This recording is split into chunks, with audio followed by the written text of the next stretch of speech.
ഭക്ഷണം കഴിച്ച ഉടനെ ടോയ്ലറ്റിൽ പോകാൻ തോന്നുക, അല്ലെങ്കിൽ എവിടെയെങ്കിലും ട്രാവൽ ചെയ്യാൻ പോകുമ്പോൾ പെട്ടെന്ന് ടോയ്ലറ്റിൽ പോകാനുള്ള ടെൻഡൻസി ഉണ്ടാവുക, ചെറിയ രീതിയിൽ ടെൻഷനോ സ്ട്രെസ്സോ അങ്ങനെയുള്ള ബുദ്ധിമുട്ട് വരുമ്പോൾ പെട്ടെന്ന് വയറിന് അപ്സെറ്റായി ലൂസ് സ്റ്റൂൾ പോകാനുള്ള ടെൻഡൻസി തോന്നുക, ഇതൊക്കെയാണോ പ്രശ്നം? ഇത് IBS ആണ്, അതായത് ഇറിറ്റബിൾ ബവൽ സിൻഡ്രോം എന്ന് പറയും. ഈ IBS വരുന്നതിന്റെ പ്രധാന കാരണം നമ്മുടെ ചെറുകുടലിലെ ചീത്ത ബാക്ടീരിയന്റെ അമിതമായിട്ടുള്ള വളർച്ചയാണ്. ശരിക്കും IBS എന്ന് പറയുന്നത് 2 തരത്തിലാണുള്ളത്. അതായത് ഈ പറഞ്ഞ പോലെ IBS ഡയേറിയ ഡോമിനേറ്റഡ്, അതായത് മോഷൻ ലൂസായിട്ട് പോകുന്ന ഒരു അവസ്ഥയും, അതുപോലെ തന്നെ നമുക്ക് കോൺസ്റ്റിപ്പേഷൻ ഡോമിനേറ്റഡ് എന്ന് പറയും, അതായത് ടൈറ്റ് ആയിട്ട് മലബന്ധ രീതിയിൽ പോകുന്ന ടൈപ്പും. അങ്ങനെ 2 തരത്തിലാണ് പൊതുവെ IBS കാണപ്പെടുന്നത്. പൊതുവെ IBS ഉള്ളവർക്ക് അല്ലെങ്കിൽ IBS വന്നാൽ എല്ലാവരും വിചാരിക്കുന്നത് പ്രോബയോട്ടിക്സുകൾ കഴിക്കണം എന്നാണ്.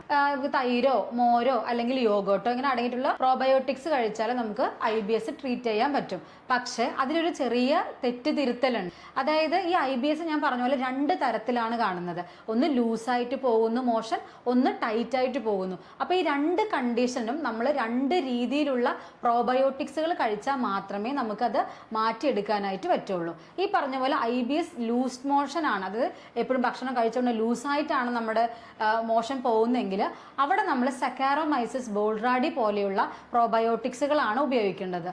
അതുപോലെ തന്നെ ഈ ഇപ്പോൾ IBS നമുക്ക് ഈ മലബന്ധം അഥവാ മോഷൻ ടൈറ്റ് ആയിട്ട് പോവുകയാണെങ്കിൽ അവിടെ ബിഫിഡോ ബാക്ടീരിയ പോലെയുള്ള പ്രോബയോട്ടിക്സുകളാണ് ഉപയോഗിക്കേണ്ടത്. അപ്പം നമ്മൾ വെറുതെ ഒരു പ്രോബയോട്ടിക്കോ തൈരോ മോരോ അല്ലെങ്കിൽ യോഗോട്ടോ വാങ്ങിച്ച് കഴിച്ചത് കൊണ്ട് IBS നമുക്ക് മാറ്റിയെടുക്കാൻ പറ്റില്ല. കാരണം ഓരോരുത്തർക്കും ഓരോ രീതിയിലാണ്. അപ്പം നമുക്ക് ഏത് ടൈപ്പ് ഓഫ് ബാക്ടീരിയ ആണ് വേണ്ടത്, അല്ലെങ്കിൽ ഏത് ടൈപ്പ് IBS ആണെന്ന് നമ്മൾ കറക്റ്റായിട്ട് കണ്ടെത്തി അതിനനുസരിച്ചുള്ള പ്രോബയോട്ടിക്കുകൾ കൊടുത്താൽ മാത്രമാണ് IBS നമുക്ക് പൂർണ്ണമായിട്ട് മാറ്റിയെടുക്കാനായിട്ട് പറ്റുള്ളൂ.